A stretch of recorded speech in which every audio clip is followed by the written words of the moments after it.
to Thoughts Can Change Your Life with me, Reverend Lee. It's a beautiful Sunday here today. It's rainy, it's cool. Why is it beautiful? Because I get to live it. And so the question you ask is, or I get asked, or people have been asking forever, will there ever be perfect peace in the world? What I've come to understand is, I doubt it. And why do I doubt it? It's very simple. We're in the 3D world. We're in the world of time and space. And in the world of time and space, in order to have an experience, there has to be duality. There has to be contrast.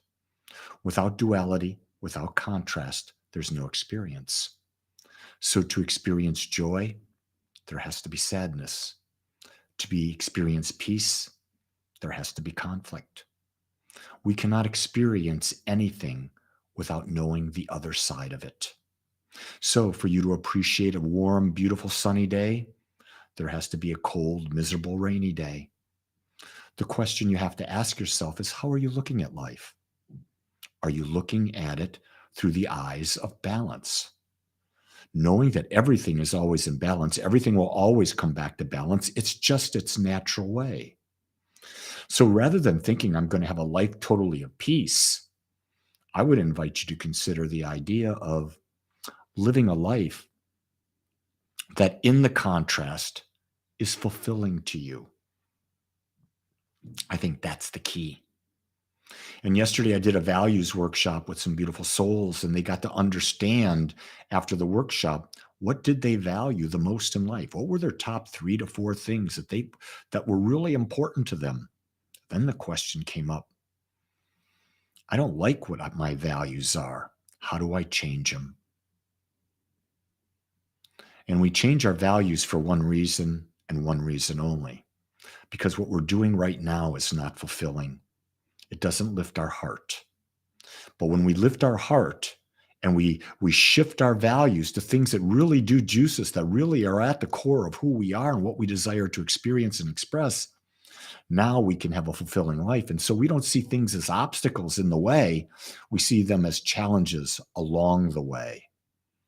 And that's a real subtle difference, but it's a real important difference. Nothing is in the way if it's leading to a fulfilling life. It's just part of the journey. I don't know how else to say that. And yet we don't want to face that. We want everything to always be easy and perfect. When it's easy and perfect, do you even care? Do you even care? But when it fulfills you, it means you've had to do some work. You've had to really focus. You've had to move beyond the illusion that you are separate. It's a beautiful idea to consider. I love the world of duality. I love it because it allows me to experience life. Do I love everything that's happening in it? Of course not. There are horrific things from the human perspective that are going on in the world every day. And I wonder how that contrast is affecting those people. Is it causing them to become more aware? Because what I truly believe, and it's my belief, is that everything that happens to us is for the purpose of making us more aware that we're more than our body, more aware that we're more than our mind. We're so much more than that. We are infinite, unique expressions of consciousness. And when you're in consciousness, your pure consciousness, you don't see duality. You see allness.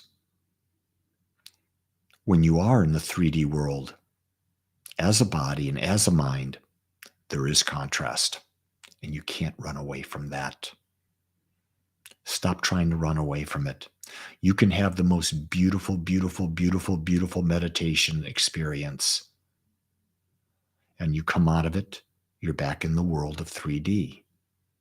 See, meditation is the most phenomenal thing because it helps you become more aware. It helps you to deal with the contrast. It allows you, instead of reacting, it gives you the opportunity to respond because you're taking control of your mind. You're not allowing your mind to run rampant on you, but you control your mind. You direct where you shine its light. And where you shine its light is where you put your energy. Do you get that? Where you focus is where you put your energy. If you're focusing on negative contrast, you're going to have negative experiences. If you're focusing on positive contrast, you're going to have positive experiences. I said negative and positive there. I don't know what those are for you, because what might be positive for me would be negative for you. What might be negative for you might be positive for me. It all depends on the perspective through which we're looking at life and where we are on the journey. And how is it that we need to be stimulated to become more aware? Each of us have a different button, a different vibration that needs to be stimulated for us to have a greater level of awareness. Some of us are very, very, very stubborn. And it takes a real smash across the old head with the cosmic 2x4, spiritual 2x4, in order for us, I get it now. But realize, I do believe, and I'm going to say this, I don't have proof, and neither does anyone else, what happens after we leave this body and mind. I have zero proof. No one has proof. It's all conjecture. But I do believe this.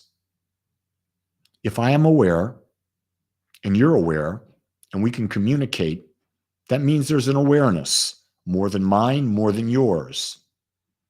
And if there's awareness, then I'm part of something bigger than this body and this mind.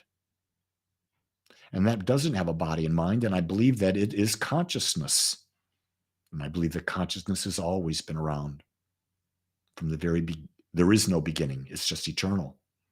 And so I believe that when I leave this body, I am consciousness. Now, how it demonstrates after I leave this body, I don't know. And I have no fear about that. But what I do know is that when I do leave this body, when I'm on my deathbed, I'm about to breathe my last breath. I want to be able to look back in my life and say, what a wild ride. That was the most fulfilling life I could ever have imagined. It was a good ride, and I am grateful. And I'm grateful that you took the time to listen to me today. Make it a great day. Only you can. Aloha.